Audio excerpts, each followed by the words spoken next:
Hey, welcome to the show, everyone. Here we are. Today we are talking about something that kind of came up a lot recently, within the last month anyway. So it was about letting things go. So I had a lot of conversations about people letting things go and the kind of the confusion of when you're actually letting something go and when you're stuffing it. Because a lot of times once we understand that we shouldn't be holding on to difficulties, we go, oh, that really bothered me. And then we go, okay, well, I should just let it go. We know that that's the right thing to do because walking around with it, carrying it is harmful. So we go, okay, I'm just going to let it go. Well, the problem with that is that what happens is how we take something in, our mindset, the way we take it in creates emotion. It's the way we perceive it is what triggers an emotional response. So two people can process the same situation very differently. And so like one person can have something happen to them and it's traumatic. It's like, and I got to come up with a different example because I don't really like using this one, but I'm going to use it anyway because it's a really good example in my opinion. Those are my favorite ones. So this one, like if there's a difference in how people are raised and their belief systems and what sets their core values at an early age. So if you have somebody that was brought up in a very like Christian religious household, that abortion is completely a gigantic no-no. And then you have somebody else that grew up in an environment where I don't think any environment says, hey, abortion is a good idea. But other people who don't have that religious slant on it, where it's just kind of sometimes that's something that women do. So, but there's no real stigma attached to it in their household. So if you have those two women and they both have an abortion at some stage, the way they process it internally is going to be very different. The person that was perceived that it's a no-no, it's going to be mentally very traumatic for them, and then it's going to trigger a huge emotional response, whereas somebody else that doesn't perceive it as necessarily bad isn't going to have that same response to it. Potentially, right? I mean, You never know. It's still a huge thing that you could Right. Somebody could not be raised religious and still have a very difficult time with that. I mean, that's possible. Right. But it's just more likely, that the person that was raised religious saying it's a no-no is going to have more of a difficult time than somebody who is. So the way we perceive things triggers the emotional response in a lot of situations and how traumatic it is for that person going through it. So with that in mind, understanding that the way we perceive something has a direct correlation to how traumatic it is on us. So what we have to do is, like, you can't just, if somebody perceives as the abortion as this traumatic experience, you can't just look at them and say, hey, let it go. Right.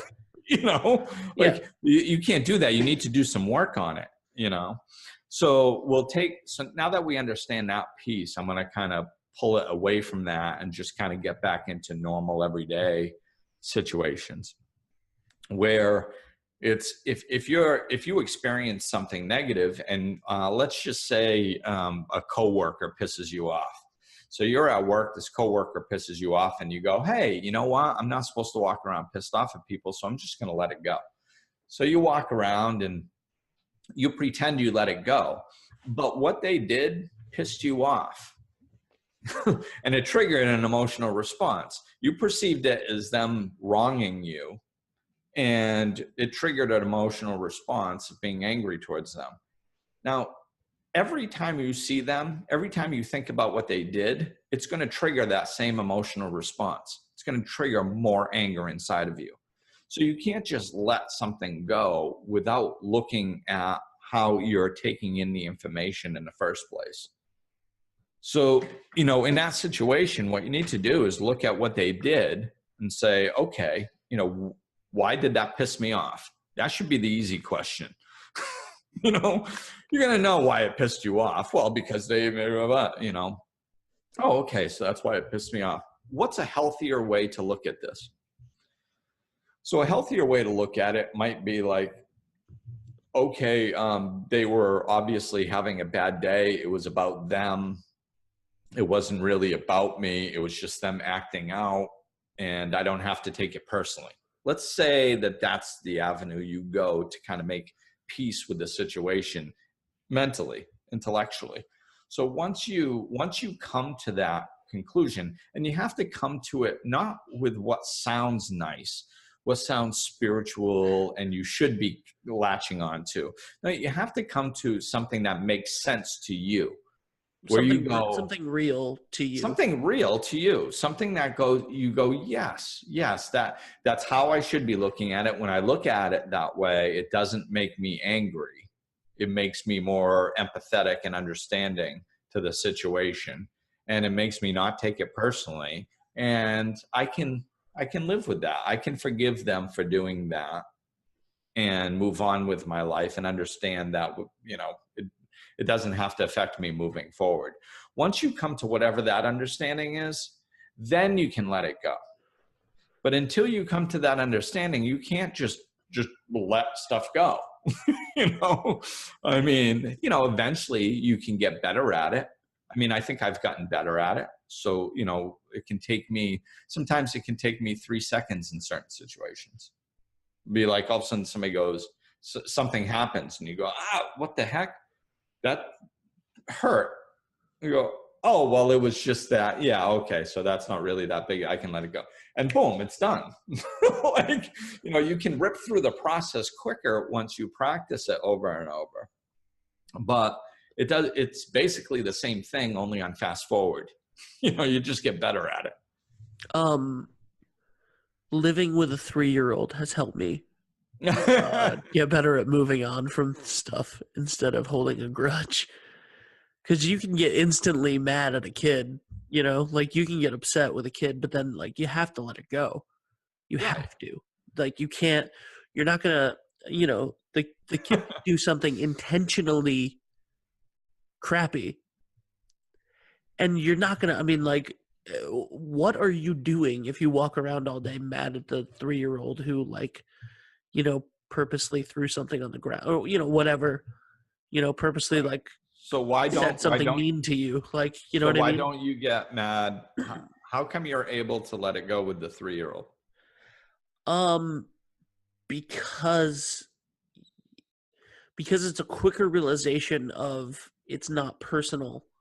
It's about them. It's not about me. It's not, you know what I mean? Yeah. It's not what you, but with an adult, you're like, oh, that person had the intention of hurting me. Right. Or that person had the, when oftentimes they weren't thinking about you at all. No. And even they if they care were less about you. and even if they were, that's a problem inside of them. Right. That they feel that they have to lash out towards you. It's still about them always. So it's never personal, which brings me to, the 4 agreements. Don't take things personally. You want to get better at that? Read that book. It is a great book. It's a great book. That's my top 3. I guess it's books. The last couple podcasts we've been talking about my books, and those are my top 3 favorite books. The Untethered Soul, The Power of Now, and The New Earth goes right along with that. And Don Miguel Ruiz's The 4 Agreements. I think that phenomenal. I love when we talk about books in great detail. I think that maybe we should do some of those, but they're not, necessarily the most helpful podcasts. So I think maybe we should do a couple of those on Patreon every once in a while. Yeah. You know? Yeah, we might be well, and we did do the power of now at one Yeah, point. no, we did the power So of now. We've done a couple of them. I think we've done the four agreements, but it would be cool I to. don't think we did. I want to look into that. Okay, if we didn't, we should. Yeah, we should, because we could at least touch on the four basic agreements and expand on them a little bit. I Yeah. mean, it's not going to do justice to the book. I mean, read the book, obviously. No, and But that's the point. You know, it'll be like Glenn's book club. yeah, yeah. You Just know, just to get you really interested to go read the book. there you go. And every time we do it, I'll read the book beforehand. Yeah, you read the four agreements? I've read the four agreements. Oh, okay. Yeah, Thank I've God. never read what's the other one you were talking about? Top three, Untethered Soul. Yeah, All right, I'm gonna write that down. yeah. You need to read that. I Oh, think. actually, I already have it written down from the last episode. Yeah, that's a great book.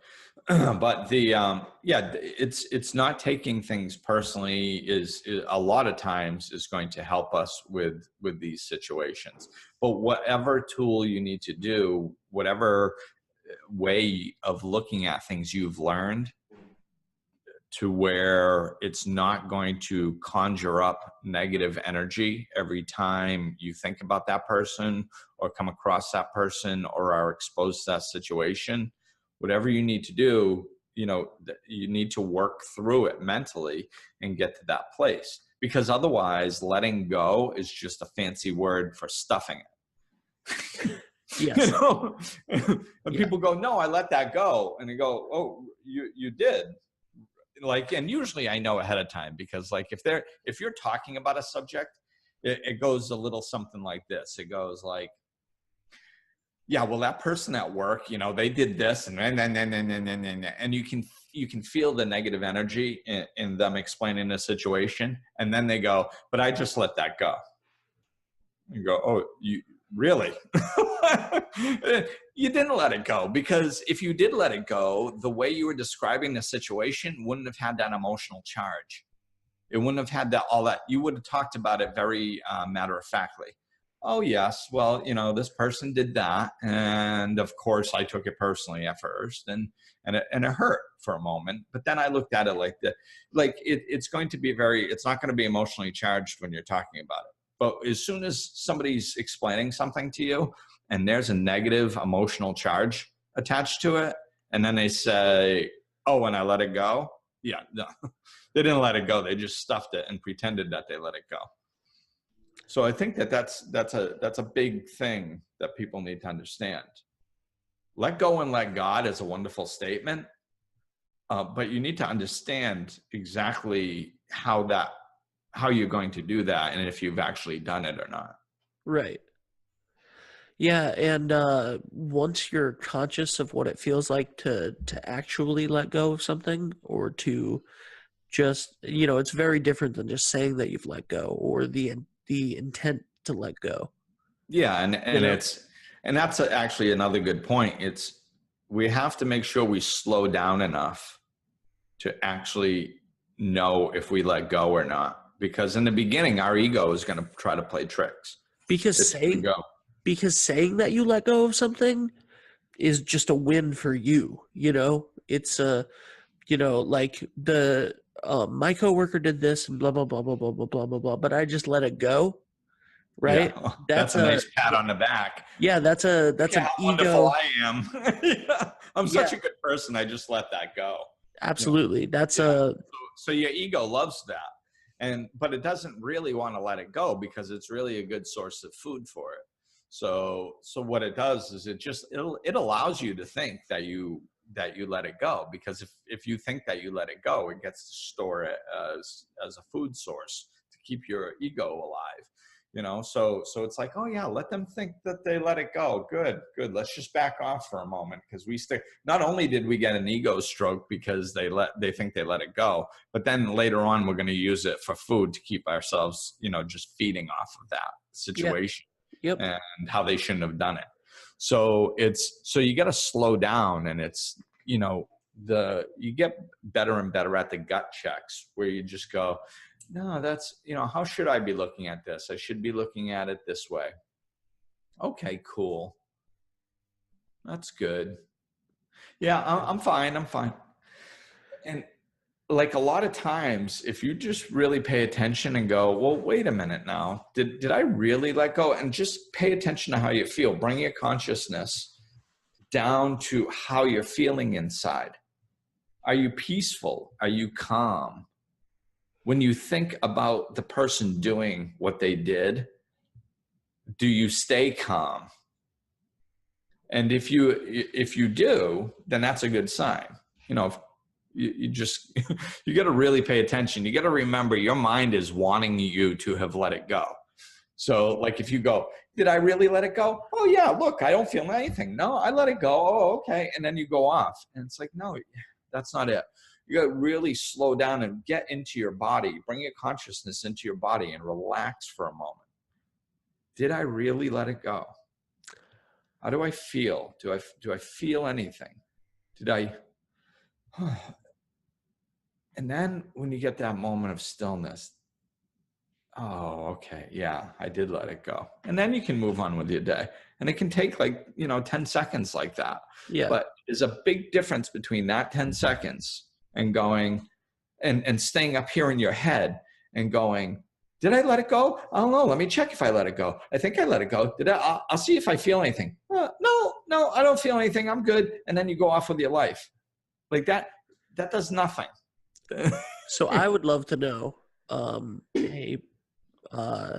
something, it doesn't have to be too personal, but I would love to have an example of a time when you had a hard time letting something go and then how you eventually did.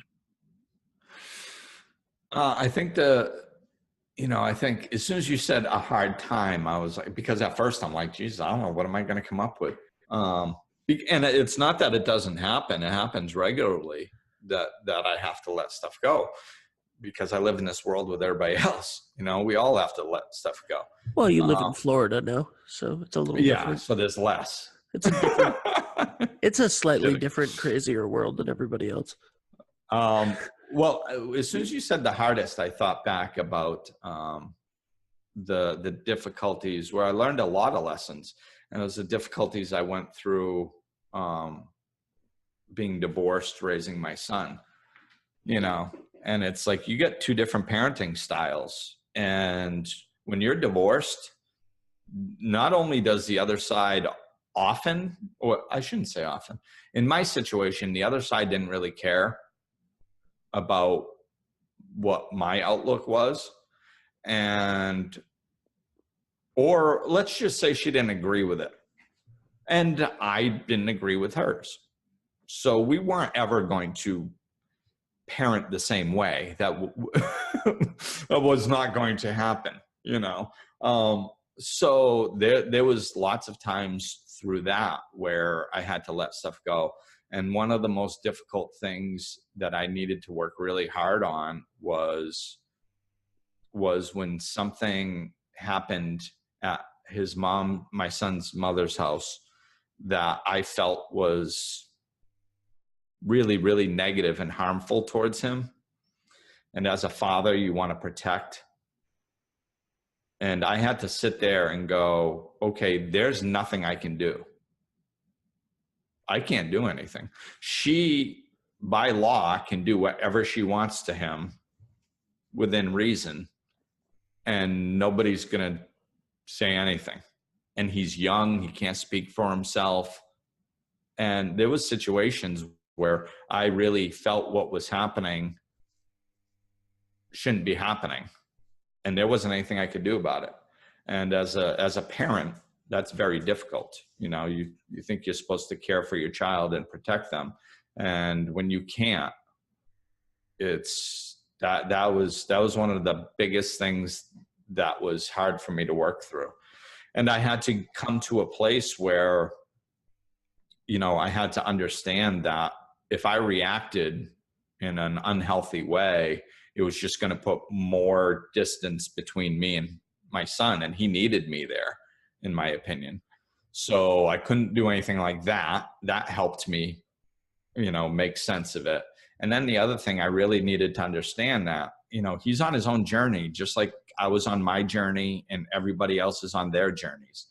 And we love our children so much that we want to protect them. And it's hard to remember when we see them going through difficult times that they're on their journey, man. I mean, I don't know a kid who didn't experience any difficulty growing up.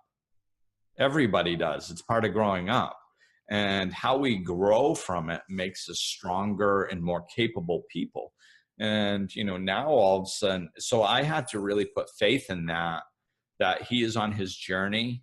And if I can just help him deal with things instead of protect him from things, then he's going to come out stronger and better because of whatever he's going through. And remember that he's on his own personal journey. And I worked very hard at settling into that as a truth and believing it. And then I could let go of some of the stuff. And then I fast forward now, because that was years ago. I fast forward now, and the kid decides to move to Florida and do his senior year of high school. Yeah. So he can get in-state tuition for college because he wants to go to college in Florida. I mean, that's a big deal decision. How did a kid get? A lot of kids couldn't make that decision, and he loves it. He loves the school here. He's really happy about the decision he made to come and do his final year of high school in a completely new area, in a school like 5 times the size of his old one. And he's loving it. So like, for him to be able to do that, I think it's because of the journey he's traveled, so now in hindsight, it's easy to look back and go, oh, well, see, of course, it made him stronger. Look at how wonderful he is. Yeah. But at the time when you're in it, it's very difficult. So I'd say that was one of the most difficult things to work through. Well, thank you for sharing that, man.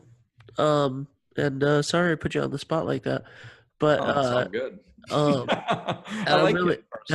And I'm glad to hear that he's loving Florida, and that's something that I don't know if we've actually talked about the move that you moved for your son's decision, which was awesome. Yeah. I think that I've gotten a lot of pats on the back for that, and I think it makes me sound a little bit more righteous maybe than I mean, you moved like a year or two earlier for your son's decision. I always expected I would move back to Florida because I really enjoyed it when I lived here. So yeah. I always expected I'd move back, and I figured I'd move back after his senior year of high school. That was, I wasn't latched onto it. Right. If I had to stay a little longer for some reason, I probably would have.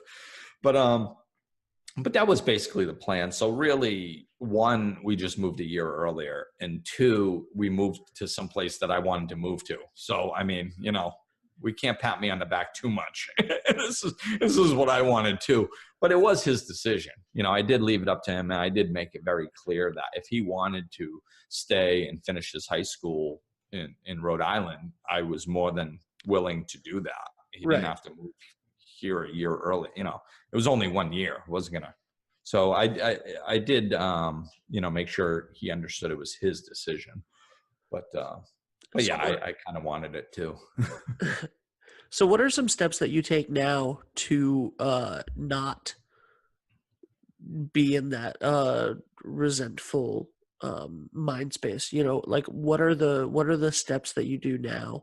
How do you actively stop yourself or try to prevent yourself from being in this situation where you harbor resentment, or where you can't let things go? And now, to be clear, you're talking about when I'm successful, right? Absolutely. I'm talking about when you're successful. Right, I want to make sure you weren't talking about when I'm not successful, because those times happen as well. Yeah, you are no saint, sir. This is true. So no, I think really one of the biggest things that I incorporated, which I had a lot of success with, was whenever I tried to, in my mentality, I use the word or the term red flag. I try to make things trigger red flags. So whenever I was upset about something, I tried to develop that into a red flag that meant I must be looking at it wrong. just in general. If I'm upset about anything ever, there must be something wrong with the way I'm looking at it. Because there's nothing wrong with the world, and there's nothing wrong with life. It's moving forward.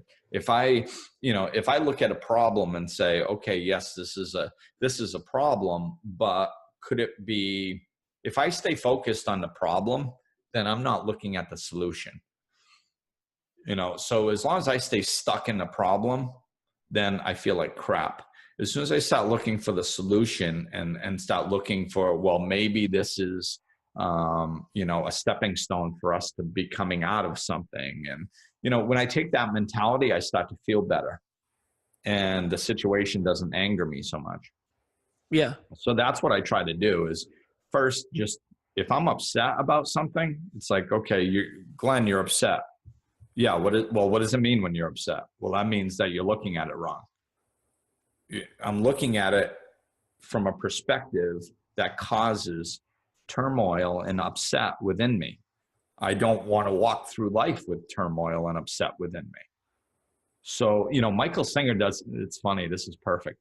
Michael Singer does a great job with this in The Untethered Soul, talking about this particular thing. He's like, if there's a problem in life, you being upset about the problem does nothing for you. It doesn't benefit. So you're looking at a problem and you go like, oh, I have a flat tire. You going, oh crap, I have a flat tire. This is horrible. I shouldn't have a flat tire. This is bad that I have a flat tire. That is not helping. Right. Yeah. Definitely. So if we can understand that, we can leave that part out. We can get rid of that part. And you still have a flat tire and you still take the action to fix the flat tire. Absolutely.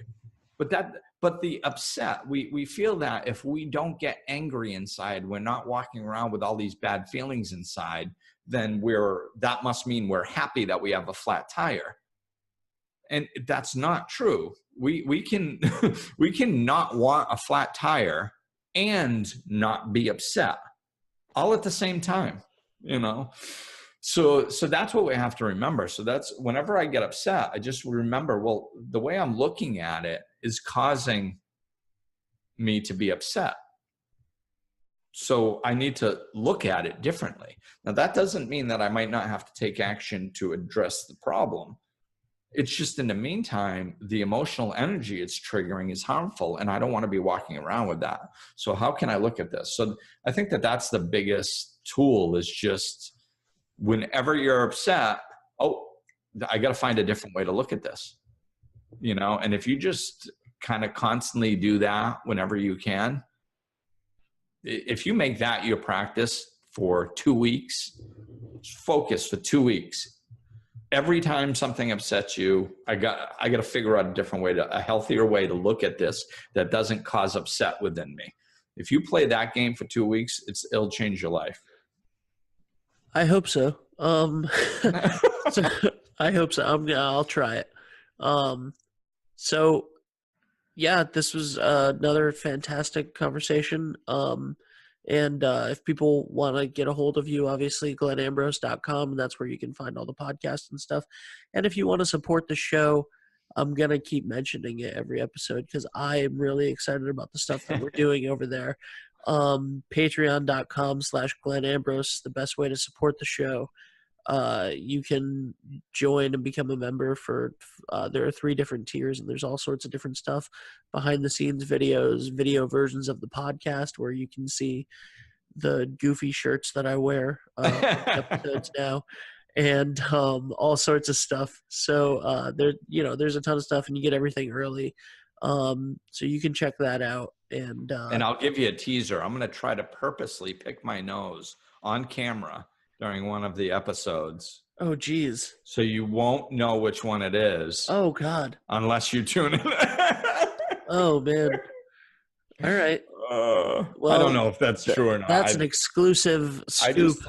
I thought it'd be funny to say. I don't know if I'd actually do that or not. No, as the person who has to look at you during the show.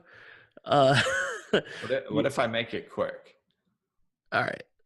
Maybe a fake pic. Just a fake. Yeah. is that called a flick? A fake pic? I don't think so. Well, I think we're going to start calling it that. Oh my God. All right.